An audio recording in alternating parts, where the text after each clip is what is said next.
legends. All right, Peter Badel, a dominant, stunning knockout win by Keith Thurman tonight. What'd you make of the fight? Magnificent. I mean, one time showed he won't be a one-hit wonder in Australia, and we'll now see a Tszyu fight, hopefully, on July the 6th. But first things first, what we saw tonight, it was exquisite, it was savage, it was the Keith Thurman that I thought we would see. And I said before the fight, I thought he'd stop Brock within 3 to 4 rounds, and that's how it played out. Now, this is no denigration of Brock. I think Brock's a very brave man to take that fight, and he's got some ability. He's a good domestic fighter, but in this sport, it's all about levels, and to me, that was 3 or 4 levels away for Brock. So I thought, outstanding performance from Keith, and he only gets better from here because that's a ring rust breaker, 3-year hiatus, and now he's back in business.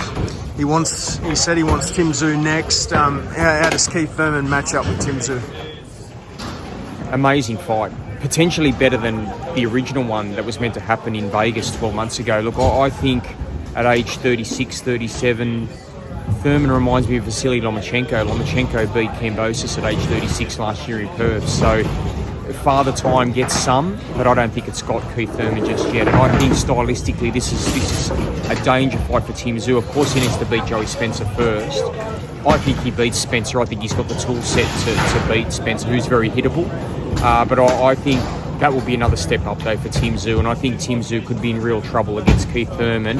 In saying that, I think Tszyu would have the power to hurt Thurman, so it would be one of the great Australian international fights we've seen in this country for 10, 15, 20 years. You're on the broadcast with Tszyu. Did he have any comments on the fight?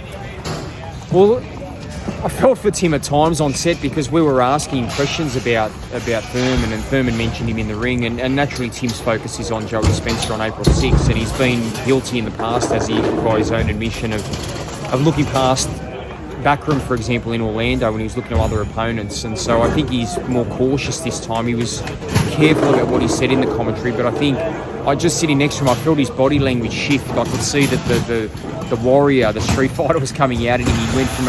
He went from being an interested spectator in Thurman's abilities in the ring to being a guy like, get me in there right now. So I think the fire still burns within Tim, and I hope he gets past Spencer, because if he does, we will see one of the great firefights in Australian boxing on July 6th. Where does Brock Jarvis go from here? Obviously, talk of the Nikita Tszyu fight.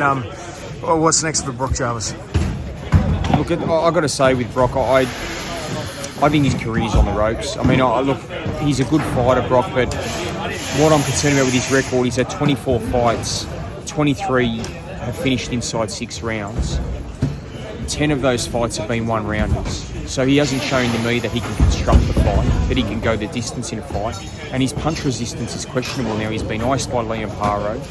He's now been towed up by Keith Thurman. And I just think Brock severing ties with Jeff Fenech on the eve of this fight, the biggest fight of his career, I think it was mind-blowing, it was nonsensical, and I think he needs to heal with Jeff Fenech. I really hope he does, because I'd love to see Brock become a world-class fighter. But if he doesn't reach out to Jeff and smoke the peace pipe, I don't know where he goes in boxing.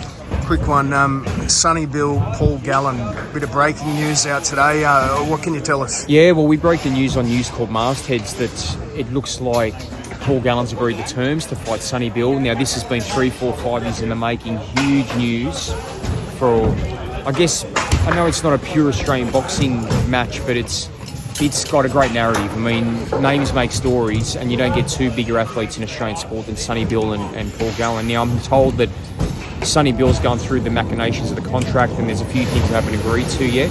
But if Sonny Bill's apparently keen on doing the fight as well, and apparently I'm told it would be on Stan, Channel 9. So this would be a monstrous event for Paul Gallen to get into the ring with Sonny Bill. That would divide opinion, and I think it'd be a pay-per-view blockbuster. So look, it'd be fascinating to see how it plays out. I think it's a shame it didn't happen 3 years ago. I think it would have been a better fight then, but better late than never. Nice one. Thanks, Pete. Thanks, Macca.